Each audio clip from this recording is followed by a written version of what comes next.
Welcome to the Fuel Pulse Show podcast. I am your host, Eric Bjornstad, and I'm your guide through the ever-changing world of fuel.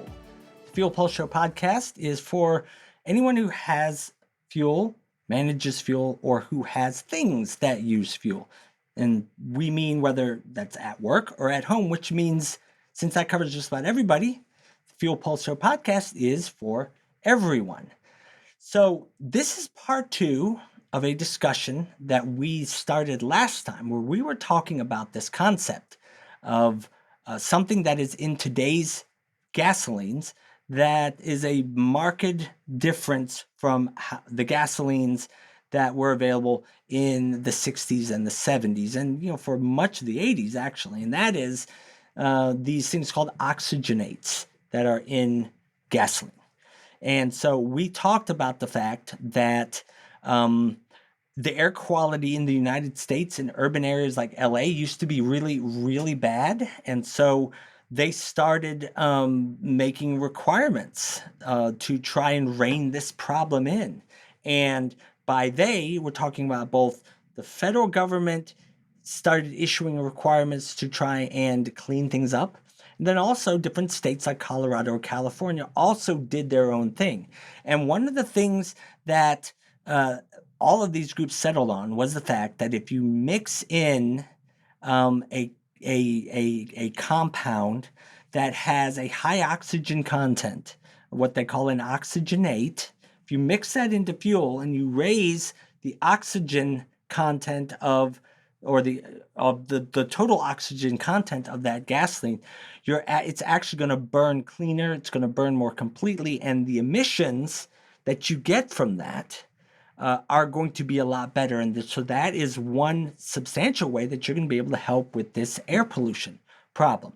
And so we kind of left things at the end of the last episode by recounting what had been happening in the 80s and the 90s from a standpoint of the federal government making requirements and then states like Colorado and California making requirements. And the last thing that we said was that California was really the first place to have a rule year-round that said you have to put something in the fuel, that in the gasoline, that will make it have at least a 2% content of oxygen by weight.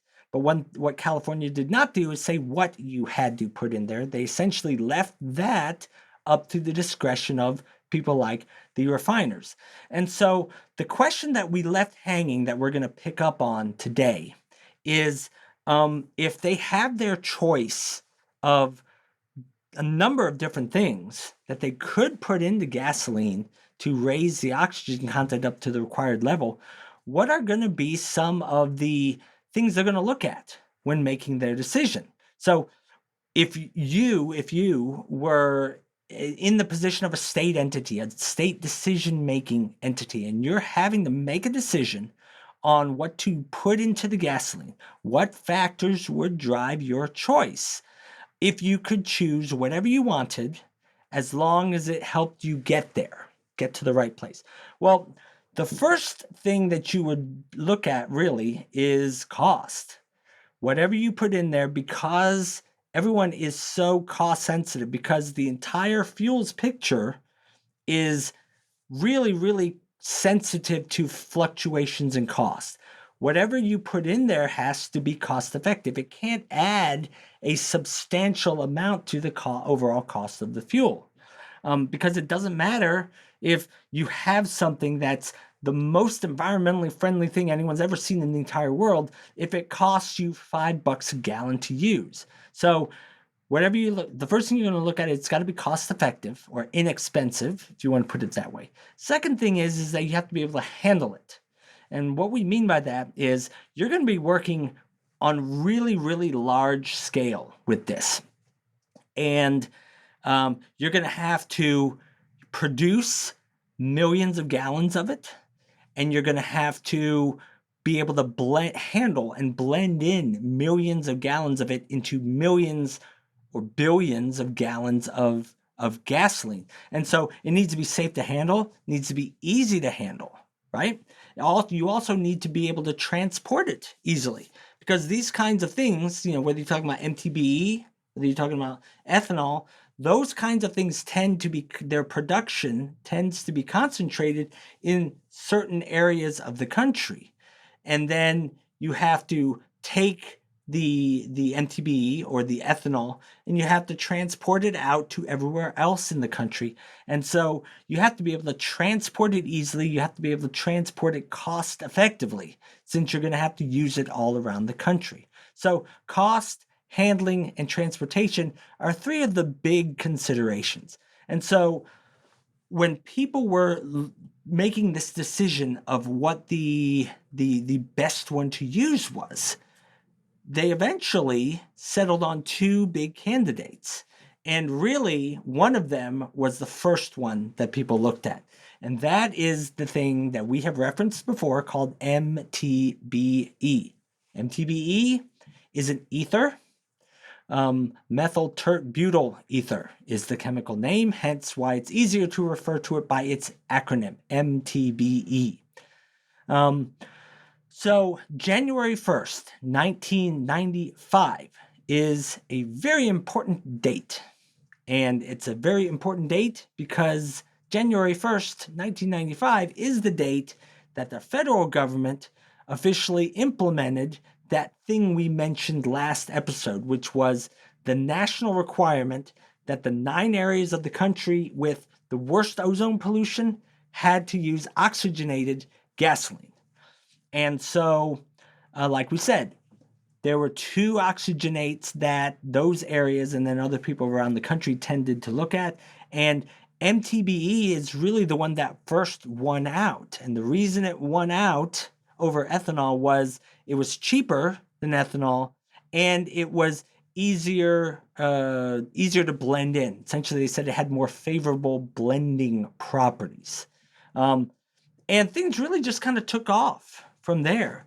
By the mid 1990s, so we started January 1st, 1995, but within like a couple of years, MTBE is what's being used in 95% of the oxygenated gasoline and reformulated gasoline in California. And then most refiners outside of California are also using MTBE to comply with these requirements. And so put those things together, that means that we, by 1996, 97, we're using a heck of a lot of this MTBE. I mean, if you look at the amount, if you go year by year, start in, let's say, 1980, I mean, MTBE was historically used in other applications than just blending in the fuel. So they were always producing some amount of it. 1980, the entire country was producing about, let's say, 900,000 gallons a day of MTBE, but they're not putting it really into fuel in any appreciable amount. They're using it in lots of other things. So then they get this substantially similar approval in 1981 that says you can put 11% up to 11% of the volume of the fuel can be MTBE. And all of a sudden, the amount of MTBE that's being used, as you would expect, starts skyrocketing. The very next year, they're still getting ramped up with this thing. You've gone from 900,000 to 1.5 million per day. Then you're at like 1.6, 1.7 in 1983, 1984. Then it really starts jumping. You go to 1988 or 87, 88, they're using over 3 million gallons. So they've already increased more than 3x. Then in 1988, the federal government approves an increase of the maximum amount of MTBE up to 15, from 11 to 15%. Now, all of a sudden, 1989, there jumps up to about 3.7 million gallons per day. 1991, they're up at 5.5 million gallons per day. And then 1995 is about where the peak is. I think some may argue that the peak was around, let's say, 97, but 95 is approaching the peak usage. And the country is using over 10 million gallons of MTBE every single day. That's almost 4 billion gallons per year, which is quite a lot considering just 15 years ago they were using less than a tenth of that. And so that, first of all, is a good testament to how government policy can drive behavior, because the jumps in the amount of MTBE that was being used, you can see them track really closely the legislation and the rules that were passed. So that's the history of how all this developed, which takes us through to the mid 90s. So before we talk about how we got from MTBE to ethanol, how that switch happened, we do want to talk a little bit more about what this MTBE stuff actually is. I mean, up to this point, you do know at least a couple of things. You know that it is a chemical compound that has oxygen in it. And they want you to put that into gasoline because the more oxygen you have in gasoline, the better the emissions. So we do know that. But there are some other things about MTBE that we probably should talk a little bit about, because those will actually give us more insight into why they decided to stop using it in the first place. So this thing, methyl tert butyl ether, MTBE, it's primary, ethanol, we know how ethanol is made. They take corn or they take a switchgrass or something else and they ferment it and they get ethyl alcohol produced. MTBE is produced by a different method. MTBE is a chemical that is produced by reacting a couple of other, shall we say, petroleum byproducts together. They take isobutylene, which is a hydrocarbon that's kind of produced during gasoline production. So they've got a supply of that. So they take that, and then they take methanol. Methanol is actually something that's produced when they're processing natural gas. So they have these two supplies. They take isobutylene, they take methanol, and they react them together, and they try to control the temperature so that they will get more MTBE made and less of the other less desirable byproducts. And so they react them together, they get methyl tert butyl ether. All right, so that's how it's made. Now, what are the characteristics of MTBE that made it so in demand, besides the fact that it contains oxygen? Well, remember that we said that before the federal government and states like Colorado and California started making these rules to try and impact air pollution, we pointed out that oxygenates like MTBE were already being used in the country's fuel supplies, but it wasn't to impact air quality. It was to supplement the octane of the gasoline. So the first thing we can tell you is that these oxygenates like MTBE have pretty high octane ratings. See, so if you go back, things like MTBE, when they decided to take lead out of gasoline, they had to have something to replace that, right? And so that's when things like MTBE became even more essential. They couldn't use lead anymore, but they had to put something in there to make sure that the octane was high enough for what the market needed. And they already had something like MTBE around, so that was an obvious choice. So MTBE has an octane rating of about 110. In fact, most oxygenates, whether it's ethanol, methanol, isopropyl alcohol, MTBE, TAME, all those other ether acronyms you want to name, they all have pretty high octane values of over 100 usually. Ethanol's octane rating is about 115. Other various ethers in the MTBE family have octane ratings between, let's say, 105 and 113, which means if you blend, 11%, 10%, 12% in there, you are actually going to substantially raise that octane rating. So that's good. Additionally, MTBE became particularly useful for them to use as an octane booster because not just because it's got a high octane rating itself, but because one of the things that these new rules did was limited the refiner's ability to do certain things that they used to do at the refinery level to boost that octane. And what we mean by that is in gasoline, there are certain things, certain hydrocarbons that the refiner may choose to kind of splice into the formula to bump up that octane. Primarily things called aromatic compounds and things like benzene. Benzene is an aromatic, but it's one of the primary examples.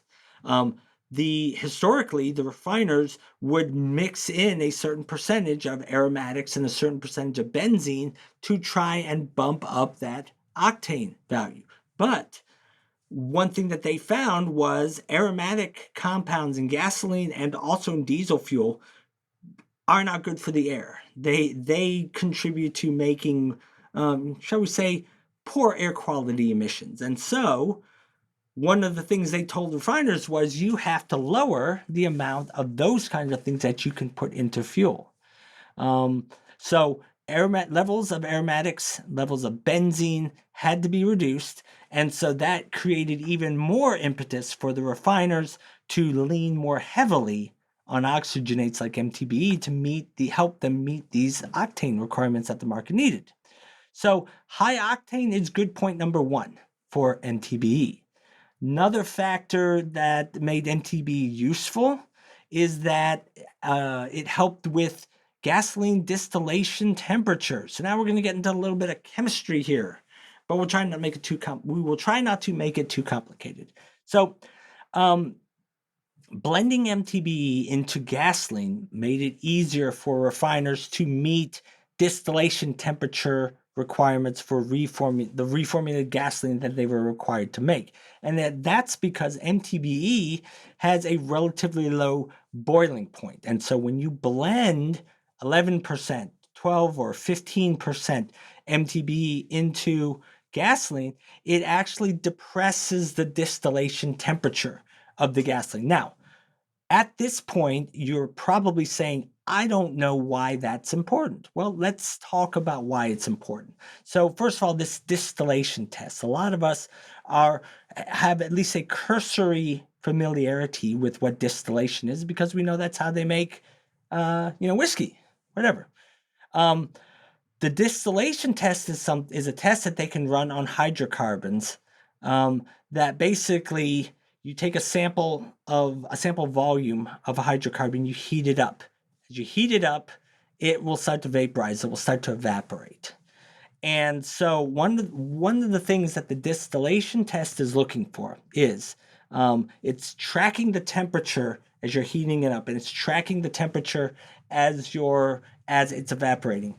And what it's going to note is at what temperature has 50% of the sample evaporated, and then at what temperature has 90% of it evaporated.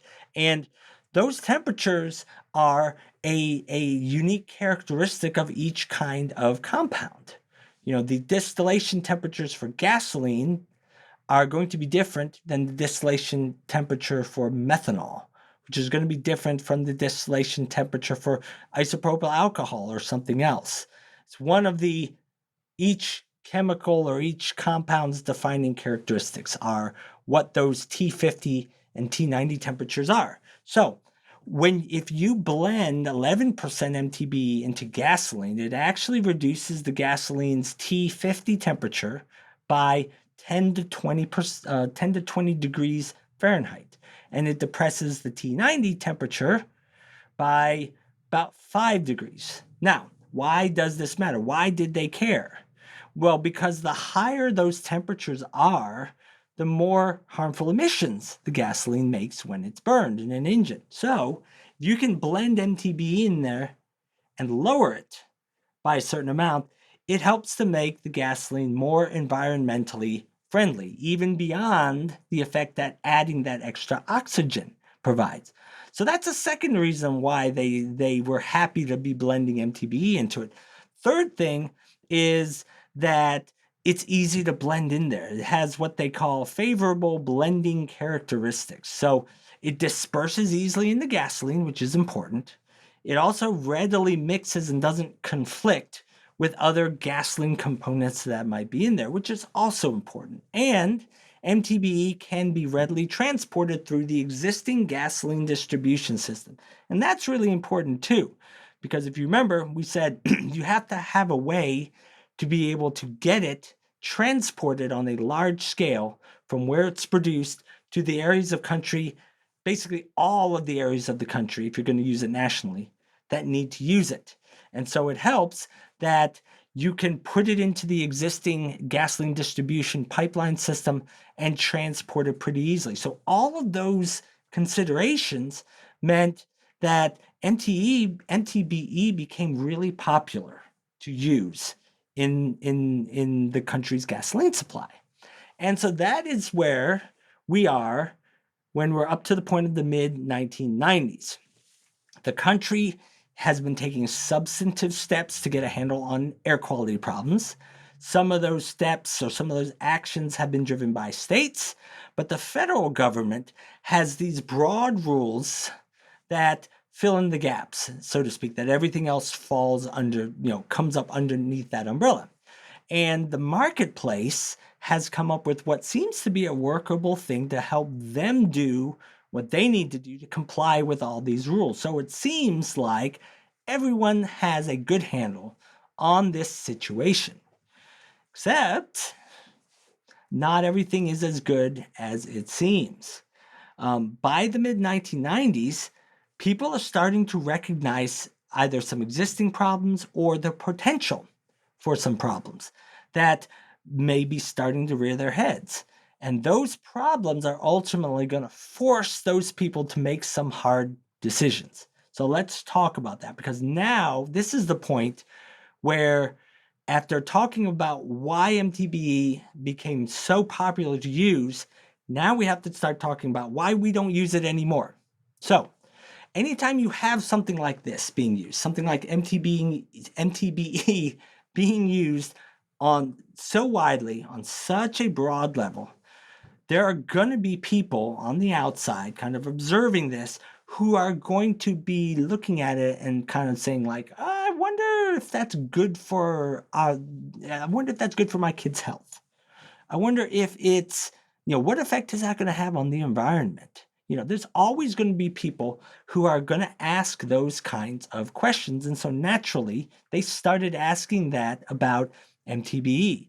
Now, initially, what people were most concerned about was health, possible health effects, specifically possible health effects for people being exposed to MTBE through ingestion, such as, what if it gets into the water supply somehow? I mean, people don't anticipate that someone's going to go dump MTBE into the local sewage treatment plant, right? But as the way that all of our systems in this country are kind of intertwined, it's not unreasonable to speculate that at some point something like that, even though it's over here at this gas station, may end up in the water supply. And so it might be a good idea to know what to expect if that happens. And so in 1997, which, that's pretty much in the peak of the MTBE usage craze, the state of California starts directing its university system to start studying possible health risks. They don't have definitive proof at that point. They want to start looking at the issue. And so they spend, 10 years or so looking at the issue. And as of 2007, they still only have limited data on any possible health effects, and such that the EPA looks at all the research and they conclude that the available data to that time is inadequate to quantify health risks for ingesting low levels of MTBE, such as the amount that might reasonably end up in, let's say, a drinking water contamination situation. Now, note that the EPA is not saying, we know that MTBE is completely safe. No, what they're saying is there's not enough evidence right now to show that it isn't safe. So to that point, that's positive news. It means there's no reason to believe to that point that it's really bad for people's health. Now, what is bad for people's health is if you ingest too much of it. And one of the other things that the EPA says in 2007 is they say that there is data enough to support a conclusion that MTBE might, not is, but might be a carcinogen in human beings if it is ingested at high doses. However, anytime we talk about things in that way, we have to remember that we have to keep that kind of claim in perspective, because it's saying it might be a carcinogen, and only if you ingest it at high doses for long periods of time.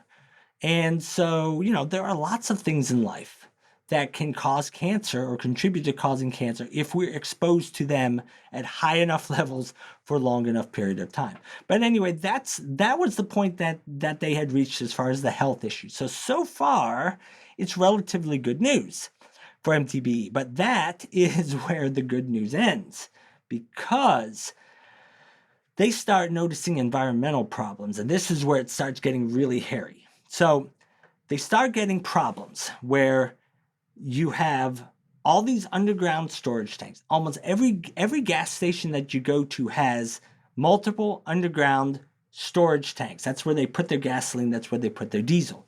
Those storage tanks, they eventually can leak. And if they leak gasoline into the surrounding area, many times that's going to end up making its way to the aquifer, making its way to the water supply.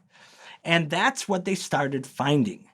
There were gas stations that had leaking underground tanks, and the gasoline with MTBE would leak out, and it would make its way, migrate its way through the subsoil, and it would reach the water supply aquifers. Now, MTBE, the compound, has a higher water solubility level, if you will, than other gasoline components. So when that gas reaches the aquifer, more of the MTBE is going to end up migrating into and dissolving into the water. And so you get an MTBE contamination situation.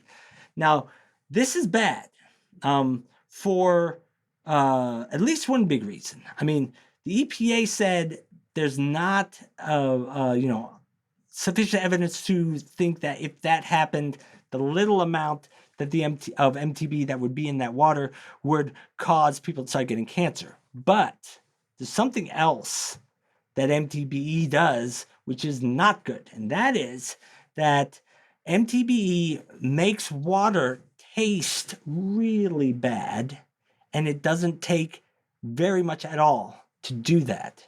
As little as 2 parts per billion of MTBE in tap water will give it both this harsh chemical odor and a taste. It will make that tap water taste so bad, nobody wants to drink it. That is a problem, because, you can tell people, yeah, I know your water smells like chemicals. It's still completely safe, so go ahead. I mean, you can tell people that something's completely safe, but if it causes their water to be disgusting, it's a really hard thing to get over. And that was the problem with MTBE. These places were leaking. It was getting into the water supply, and it doesn't take very much to contaminate a lot of water. In fact, there's an interesting example that can illustrate the magnitude of the problem that we're looking at. So let's take one of the Great Lakes of our country, Lake Erie. Everyone knows about Lake Erie. Lake Erie is not the biggest of the Great Lakes. It is freshwater, though, but it's not by any means the biggest, but it's decent size.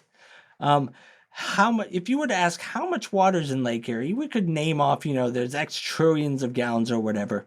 That wouldn't necessarily mean and be a meaningful thing for people. But if you put it this way, that there is enough water in Lake Erie that if you were to take every single person on the face of the earth, let's say there's 7 billion people. Okay, 7 billion people, they all live for 70 years. In those 70 years, they're supposed to drink 8 8-ounce glasses of water, so half a gallon of water a day on average. If you take all 70 billion people and give them water from Lake Erie every single day, half a gallon per person for 70 years. So they basically have enough water to drink for their entire lives, all 7 billion people. When you're done, there's still enough water left in Lake Erie for another 3 billion people to come along and drink for 70 years. That's a lot of water, okay? That's how much water is in Lake Erie. Now, how much MTBE would you have to dump into Lake Erie to make that entire lake undrinkable? The answer is less than 10,000 gallons of MTBE would do that, would contaminate, make drinking water for 10 billion people living 70 years, make all that water undrinkable. Now remember that in 1995, remember how much MTBE we were using in this country? Every single day, we were using over 10 million gallons, not 10,000, 10 million gallons every single day. And if just 10,000 gallons of that got into Lake Erie, essentially it would contaminate all the drinking water for people on the face of the earth, if you want to think about it that way. So it's pretty powerful stuff, and it's not an unserious problem. So they're finding now that MTBE is ending up in places it's not supposed to be. And it's happening around the country on both coasts and in between.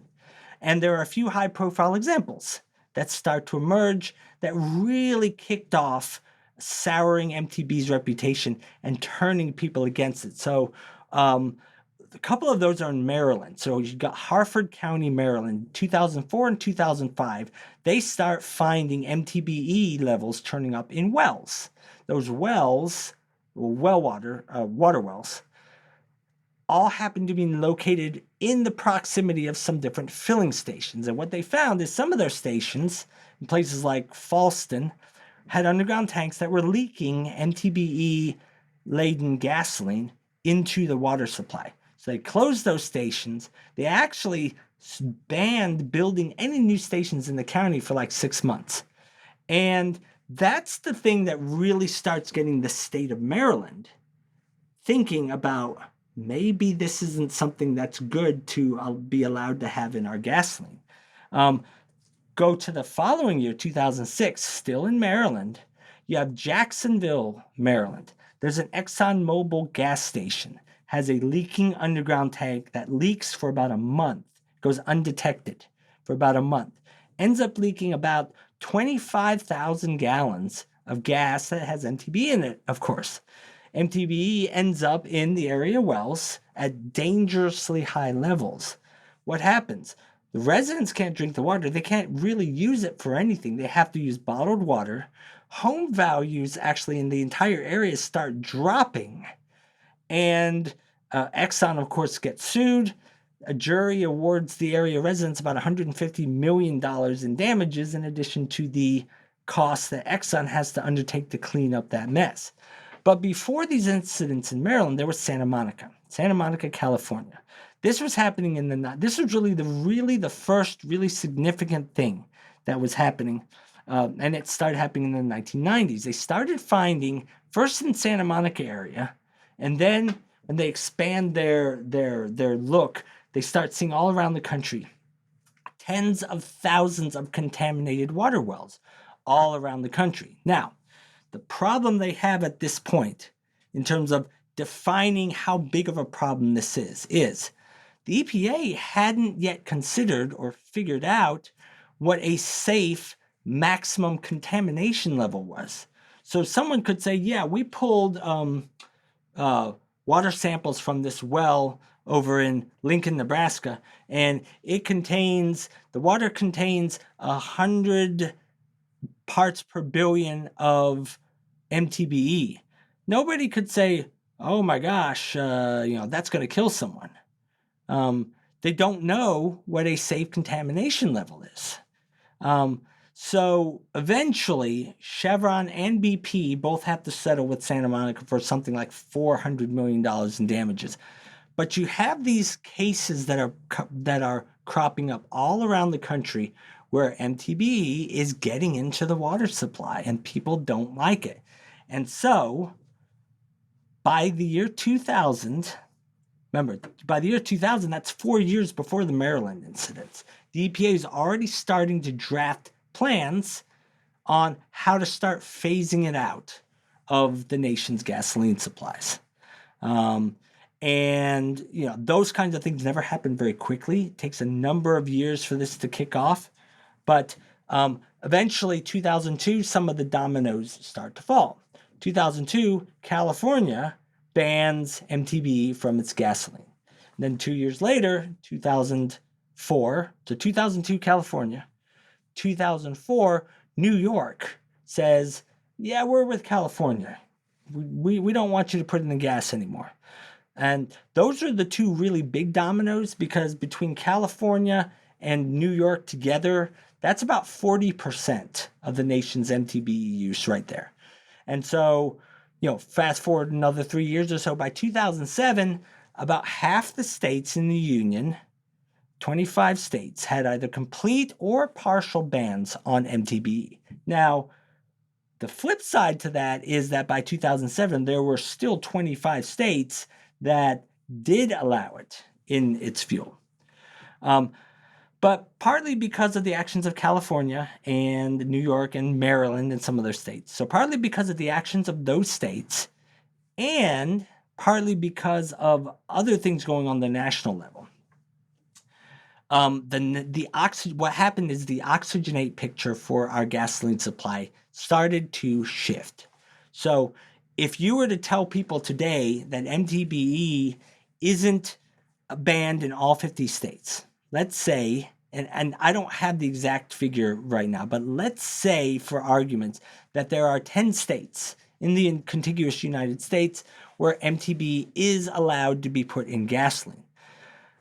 It would be a mistake, though, to say, well, then obviously in those 10 states, they use MTBE and not ethanol. That's not necessarily true, because remember, part of this is an economics thing. When all of these states started moving away, essentially the entire national picture started to shift.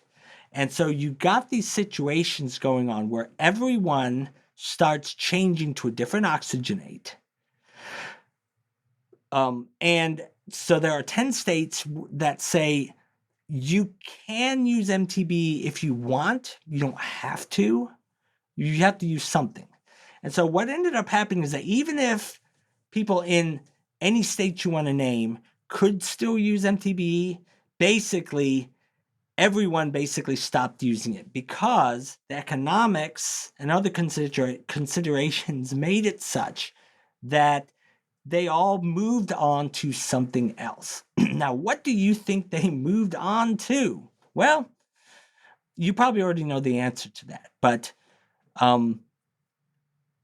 the thing that, and it's ethanol. Everybody switched to using ethyl alcohol as the oxygenate of choice. Now, they didn't switch overnight, right? Remember, we said you've had all these states that are moving, are over a period of years, are starting to pass rules that say you can't use it. In some states, you can still use it, but everyone basically fell in line with each other. But there was one thing that the federal government did that really was the thing that drove the final nail into MTBE's coffin, even if there weren't legal bans on it in all 50 states. And this is an example of government legislation driving behavior. Again, the single thing that most led refiners to replace MTBE with ethanol was, in 2005, the Energy Policy Act. So the Energy Policy Act is passed. It's a congressional piece of legislation. It's the law of the land. The Energy Policy Act of 2005, one of the things that it does is it specifically calls out this thing called biofuels. And it says that we are mandating that by this year, say 2006, the country will use up to 4 billion gallons of biofuels mixed into its gasoline. By 2009, 6.1 billion. By 2012, 7.5 billion. They even set kind of the lofty projection that by 2022 that we were going to use 36 billion. Now, there's a couple of things that stand out there. First of all, the way that these kind of legislations work, like whether it's the Energy Policy Act, it's the Renewable Fuel Standard, which comes up every single year, they're always forward thinking. They're predictive, if you will. They say, in this year in the future, we want you to use this much. And so they have to try and project what's the most reasonable requirement, if you will. But the interesting thing is that, they said back in 2005 that in 2022, they wanted us to be using 36 billion gallons of biofuels in our gasoline. But how much did we actually use in 2022? We didn't use 36 billion. We actually only used 15. So what happened? Were we slackers? Did we fail miserably in following the law of the land? No, what actually happened was there were some unanticipated market changes that happened in the 17 years from 2005 to 2022. The big thing was that cars got a lot more efficient. So we have more cars on the road in 2022 than we did in 2005. That's true. But those cars, because of other rules that were being passed by Congress at the same time as the Energy Policy Act, because of these other rules, what happened is these cars use less gasoline. You use less biofuels mixed into that gasoline. So there's always this competing tension between these two types of legislation that Congress wants to pass. But anyway, so the Energy Policy Act called out specifically that you have to start putting biofuels into gasoline. So what does the market do? Let's say the 25 states that are still allowed to use MTBE, are they going to say, oh, that's nice, Congress told us we should use biofuels, but we're just going to keep using MTBE? No, of course not. The reason we say that the Energy Policy Act of 2005 was the final nail in the coffin was because it called out biofuels. And so if you're trying to make a decision on what to use and you have something that isn't a biofuel, MTBE, versus something that is a biofuel, ethanol, and everybody else has started to use this biofuel, ethanol, what are you going to do? You're going to fall in line with them. MTBE is not a biofuel. Ethanol is a biofuel. And so when you look at, so that's basically what happened. That is why those are the things that fell into place that led us to the current situation that we are at with our nation's gasoline supply, where, when you look at the environmental considerations, when you look at the undefined health considerations, the effects on drinking water supplies, and you combine those negatives with what was essentially a fundamental shift in the political winds around 2005. That is why we are at the point today where all of those gas stations that we go to, none of them have stickers saying this contains MTBE. They all have stickers saying may contain up to 10% ethanol.